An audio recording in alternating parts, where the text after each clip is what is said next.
Just watching Little Britain there. Do you think you'd get away with Little Britain today? No, I just don't think you could, because I think, weirdly, we've split off in two directions. Everybody's now on one side or the other. So in some ways we're more conservative. Right. And in other ways we're more liberal. And so I think you'd have a problem doing Little Britain now, because if you did it the way we did it then, with jokes about transvestites, you know, we have a different appreciation now of the struggles of the transgender community, for instance, and various other characters. If you did it the same way we did it then, you'd get complaints. Yeah. But if we did it differently, you'd get complaints from the other side. Why have you done it differently? Sure. So my feeling is that that show exists where it exists. But maybe one or two of the characters you could do now. I think Marjorie. I'd quite like to do Marjorie again. I think about, could... you know, I mean, one of the reasons the show was successful was that it was a reflection of its time. Yeah. So you'd have to reflect this time, which is a different time. You know? But we were kind of laughing at people who fat shamed. Do you know what I mean? We were. But that was the idea. We were absolutely laughing at her. You know, we weren't laughing at all these poor folk that she was being horrible to. But you're right. That's a really difficult one, isn't it? Yeah, all sorts. You know. So I think it would be tricky to do it now. But I mean, who knows? Who knows? Who knows? It'd be lovely to see you and David working together again, because it worked so well for the two of you. And as you say, it was of its time. That show was absolutely of its time. It really was. I mean, you look back at something like Fawlty Towers, and they only did that amount of episodes, and you only did that amount of series. Maybe it's no bad thing. No, I'm all right with it. Maybe it's no bad thing. I don't wake up in the morning and think, oh, I've got to do Little Britain again. But I mean, I wouldn't. You never say never. But of course not. David's obviously got this stellar career now, and I live in the US and do other things. You know, I just did a year on Doctor Who, which was great fun. And I'm writing myself and now. Writing this, I know, and writing the book as well. And when you wake up in the morning, it's sunny.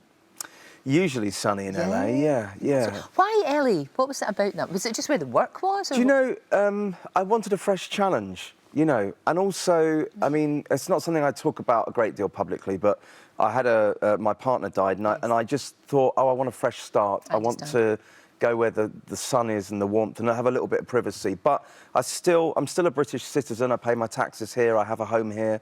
And so I'm back here quite a lot, because I couldn't miss this show, could I? Well, obviously not, because that would have been rude. No, and in fact, tomorrow night at 5:45, I'm at the National Theatre doing a Q&A. So anybody watching, come along to the National Theatre. And they can throw questions at you, anything? Q&As, book signings, the lot. Do you like doing that? Do you enjoy that? I love it, yeah. I love it. Because when you're a writer, which, I mean, I do a bit of acting, but I write a lot, and you're sat, you know, behind a desk. So it's important to get out and meet the people who watch your shows or read your books, No, absolutely. What I really liked about this book is we get an insight into what you were like as a kid. And I didn't realise you went bald as a kid, you were 6? I was 6 years old, and I think that was one of the things that kind of drew me towards show business in a way, because everybody knew who I was in my town. Everybody recognised me because I was the kid with no hair. We didn't know why my hair fell out. It just fell out. It just did? Yeah, and so I wanted to become known for something more positive, more interesting, more, you know what I mean, more inspiring than just having no hair. So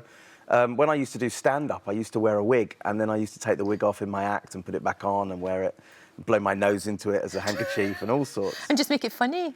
That was the idea, to kind of own it. So did you, because of that, because you know what kids are like if you're different, did you get bullied at school, or was it? Yeah, a little bit. I did at primary school more so than secondary school, because kids don't understand. You know, they see a kid with no hair. That's me there just before my hair fell out. And they still with my brother Howard. Oh, that's a great picture. And they still don't know what happened. Still don't know to this day. No.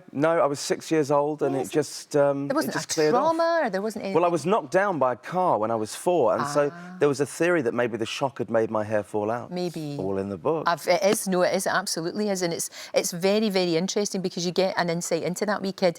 And I know it's a bit of a cliche, but sometimes people who are bullied, they turn it round by making people laugh. That's how you turn it round. That's how you deal with it. And David Walliams, you know, at his school, people used to tease him because he was kind of feminine. You know, there was an effeminacy about him. And so, again, he had a kind of ownership of that. And he would make people laugh, and he would play the female parts in the school plays. And so we met when I was 16 and he was 19, and we both just kind of bonded over being outsiders. You know, and then it just made sense to do stuff together. Absolutely. And I know Little Britain was on the radio first, and then it was on TV. It's really interesting in the book, the whole process of getting it on the telly, because you would actually think that that was a no-brainer. No, it was really hard. And it was hard. It was really hard. I was fascinated by that. Yeah, there wasn't, it's not like like today when there's so many different channels and Netflix and Amazon. I mean, there was kind of BBC Two and Channel 4 for new comedy. That was it, because ITV, BBC One was more established people, you know. But before that, it was Shooting Stars, which 20 years ago you were on. I was on Shooting Stars and it was fantastic. That was the big break for you, though, wasn't it? Well, I was such a big Reeves and Mortimer fan. I know. So to sit there and even just watching them rehearse was a thrill for me, not just watching the show, but to just watch their ideas take shape and watch them change stuff throughout the day and watch the props arrive on set. And oh yeah, I loved it. Was that kind of like you? It was like your university. Yeah. You just learned. I was absorb all this. That's right. Soak it up. I was an apprentice. Wow. Yeah. We were just talking about The Apprentice. We weren't were. We love The Apprentice. We've bonded over The Apprentice. It's great, isn't it? Yeah, it's so good. They're so silly. They're just silly people, and I love it.